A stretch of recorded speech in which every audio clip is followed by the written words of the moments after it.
me bastaría invocar un título para empoderar a la audiencia de la caracterización más clásica del modelo o del antimodelo chileno de organización de la magistratura. Decir que es un modelo de autogobierno,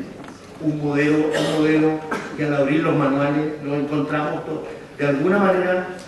superado en la mayoría de las realidades democráticas en cuanto a su organización, a la organización de la magistratura. En este caso voy a exponer el caso de Chile, que tiene características muy especiales, porque no se inserta en ninguna de las dos grandes formas de organización política y constitucional que adopta modernamente el poder de juzgar en los regímenes democráticos. Sabemos que la independencia del juzgador es la garantía esencial para que las personas puedan gozar de los derechos que la Constitución y la ley aseguran. La función judicial sin independencia no realiza la aspiración democrática que los derechos individuales y sociales, como fundamento de la democracia. La función judicial sin independencia es apenas un espejismo, pues si la decisión de quien juzga en nombre del Estado democrático está dominada por cualquier otro interés ajeno a la ley, la Constitución, la ley del contrato y las reglas jurídicas vigentes en general, la aspiración de un poder que garantice los derechos de las personas está irremediablemente perdida y la democracia no puede realizarse. Este es el problema que acecha en mayor o menor grado a las democracias del mundo, al que se suman otros como la corrupción y el debilitamiento de las propias instituciones de la democracia, la irrupción de los populismos que desconocen el rol contramayoritario de los jueces, la relevancia de la función de control y límites del ejercicio de otros poderes y que embaten y desarrollan las más variadas formas de control, algunas de ellas que significan la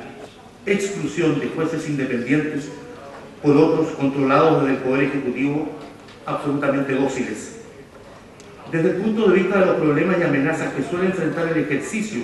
de la función judicial independiente, es sabido que existen dos posibilidades de amenaza o vulneración de la independencia. Dicho de otra forma, si miramos desde dónde pueden venir esas amenazas o afectaciones, esta puede ser interna o externa. Amenaza interna cuando la afectación a esa condición esencial de independencia tiene como fuente la agresión de agentes de la propia organización judicial, que en los modelos de carrera judicial normalmente están ubicados en posiciones superiores al juez afectado. Amenaza externa cuando esa agresión proviene de agentes externos a la organización. Voy a hacer una breve caracterización del modelo chileno, anticipando que los problemas de independencia se radican fundamentalmente en la dimensión interna que hemos señalado. En la historia de Chile, como república, 3 cartas constitucionales principales han modelado su vida institucional, generando una cierta estabilidad comparado con otros países de la región. La Constitución de 1833, apenas conquistada la independencia de la corona española, instauró un férreo presidencialismo de corte conservador, algo que algunos historiadores han señalado fue una traducción en clave republicana de las condiciones de ejercicio del poder que provenían de la propia época colonial, una especie de república con un rey sin corona. Este orden fue sufriendo sucesivas modificaciones de corte liberal. La Constitución de 1925, precedida por la agitación de las demandas propias de la cuestión social, causada por los efectos globales de la revolución industrial y el influjo que en la sociedad tuvieron los partidos marxistas. Esta refundó el régimen presidencial y que con todo pasó a ser coetánea con otras constituciones de la región que iniciaron el llamado constitucionalismo social. No obstante, la Constitución de 1925 no es propiamente una constitución de esa línea de constitucionalismo. Finalmente, la Constitución de 1980, instaurada en plena dictadura militar, ilegítima en su origen, que nos rige hasta hoy y que ha sido objeto de múltiples reformas en el periodo posterior, pero que sigue siendo fuertemente cuestionada como acuerdo político-social. Dentro de esas reformas democratizadoras, el año 1989 se consagró en la Constitución chilena el respeto a los derechos humanos, que se configura como un límite a la soberanía y el deber del Estado de respetar y promover tales derechos regidos por la Constitución y los tratados internacionales ratificados por Chile. En este desarrollo institucional, que evidencia una cierta continuidad constitucional en las formas de la organización política, la organización de la judicatura chilena no ha sufrido modificaciones desde 1823. Nada que modificara sus rasgos fundamentales heredados del modelo colonial. Esta configuración, es posible afirmar, se levanta como un obstáculo para la protección de los derechos fundamentales y los demás derechos en general, y no garantiza, como ya señalé, la independencia del juzgador. ¿Cómo explicar, si no en la perspectiva histórica, que el Poder Judicial chileno haya sido perfectamente funcional a la dictadura militar iniciada en el año 1973 sin necesidad de reforma o intervención alguna? Se cerró el Congreso Nacional, se cerraron los medios de prensa, se prohibieron los partidos políticos y el Poder Judicial chileno como corporación no fue tocado. ¿Cómo ha podido esta estructura inmodificada subsistir en el tiempo? La organización republicana desde sus orígenes, se valió entonces del modelo burocrático, borbónico de organización piramidal, jerárquico, edificado como un ejército, y radicó el control jurisdiccional y funcionario de los jueces en la Corte Suprema. Y la clave de este modelo está consagrado en una norma constitucional que entrega la superintendencia directiva, correccional y económica a la Corte Suprema sobre los tribunales del país. El gobierno judicial, entonces, las cuestiones administrativas, de carrera, disciplinarias en general y de recursos materiales, radica en la Corte Suprema y en las Cortes de Apelaciones. La Corte Suprema es superintendencia, las Cortes de Apelaciones, 17 en el país, ejercen las mismas potestades en general, son las intendencias de aquella que supervisa. Por lo tanto, desde el punto de vista de la independencia como garantía, existe una severa contradicción entre la norma que consagra un poder judicial como poder radicado en cada juez, algo que es muy reconocible en el constitucionalismo comparado, al reconocer que la facultad jurisdiccional está radicada en los distintos tribunales del país, y el artículo 82 de la Constitución, que consagra este poder, este suprapoder de superintendencia disciplinaria, directiva, de gobierno en rigor. Este es un verdadero antimodelo que consagra un sistema de autogobierno y que sacrifica lo único relevante que justifica y debe orientar a la organización de un cuerpo de magistrados en una república democrática, la consagración de la independencia de la función jurisdiccional. Si tuviéramos que explicar en una idea sencilla esta forma de organización, que seguramente ya ha sido plenamente captada por el auditorio,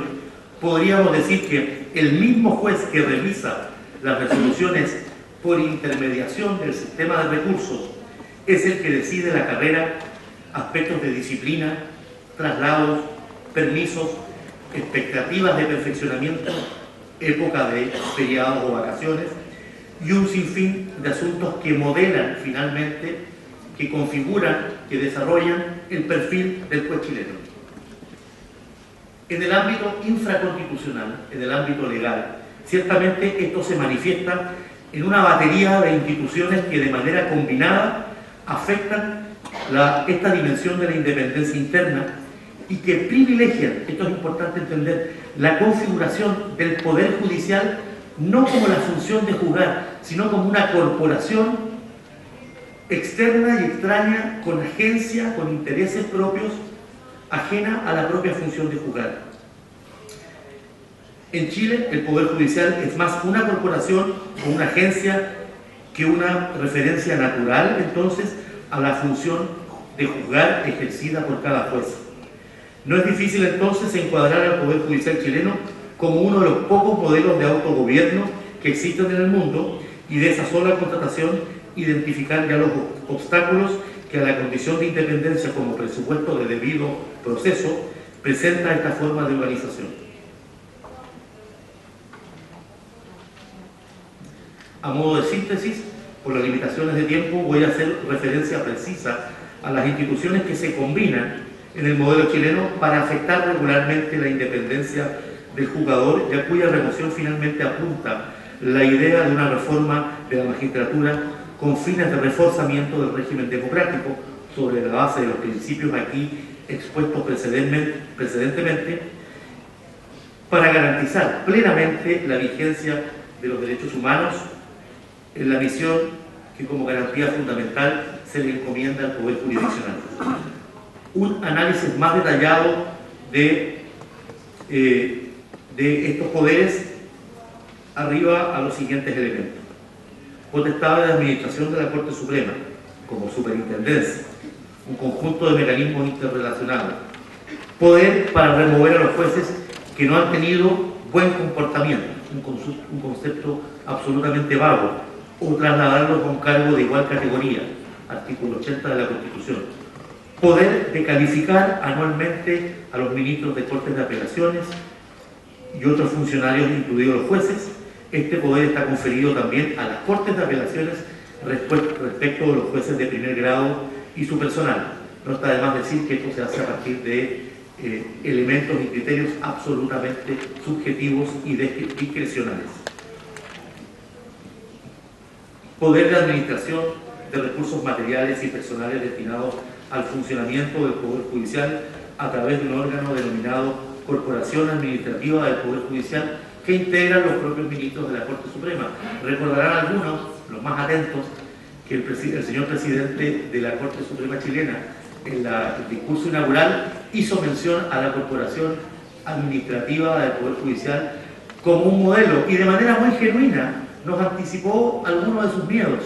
miedos de la politización del sistema judicial a partir de los modelos, por ejemplo, de órganos autónomos de gobierno o consejos. Miedo probablemente gatillado y con cierta razonabilidad por algunas experiencias fracasadas a nivel latinoamericano,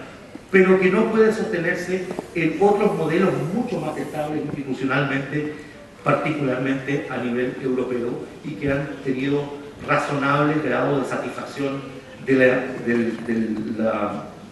la condición de independencia. Finalizando, potestad disciplinaria. Disponen las Cortes de la potestad de resolver por vía de apelación o consulta, un viejo mecanismo del medioevo, más relacionado con el juez como funcionario de un aparato real que de un Estado democrático,